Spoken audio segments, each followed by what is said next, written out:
the fuck? Tell me about your car. Which one? Well, the one that nobody's seen. The Volvo? Yeah, okay. It showed up to work, and Sweden reached out to me. I don't know, I have to get closer for them to hear you say that. Say it again. Don't let it die. Don't let it die. I was like, this is a really mint Volvo. What do you want for it? And my boss was like, oh no, $200. Show him the timing belt that came off of it. Okay, so this is the reason why I'm making this video. Well, partly because, you know, this car is actually super fucking clean. Like, it's actually, like, really clean. Perfect for a Jay-Z swap. I'm not real big on that kind of stuff because I like to go fast, and this is not ideal for, like, going down a drag strip. That's my thing, though. Oh, yeah, definitely his thing. But this is what I want to show you guys. So this car is basic timing belt. It's, what year is it, 93? 93. 93. So this car is a basic timing belt. And I just want to show you guys that this is 110% possible, and don't want everybody to believe that your timing belts are invincible.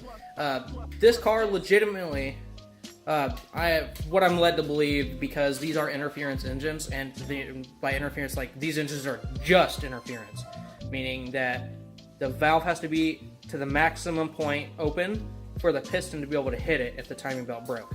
So what I'm led to believe is that this was not broken, or this was not sheared off. Like, these teeth are literally sheared off.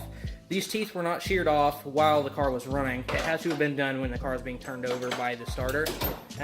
Yeah, so I put this new timing belt on for him, had it all time and everything, and there is compression in the engine, which what leads me to believe that the engine was off, and he turned it over with the starter, and it sheared these off.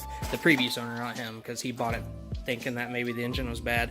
But so that's what leads me to believe that the starter is what did this. When it sheared off, the springs on the valves beat the pistons, which what I mean by that is that the valves made it back to the head before the pistons came around to hit. So this is the point of the video today, is to show you guys that your timing belts are not invincible. Obviously, this is a performance channel, so I do a lot of performance mods and everything, and you guys, you know, big turbos and all that good stuff. So anytime you guys are going to take an engine apart, make sure you replace...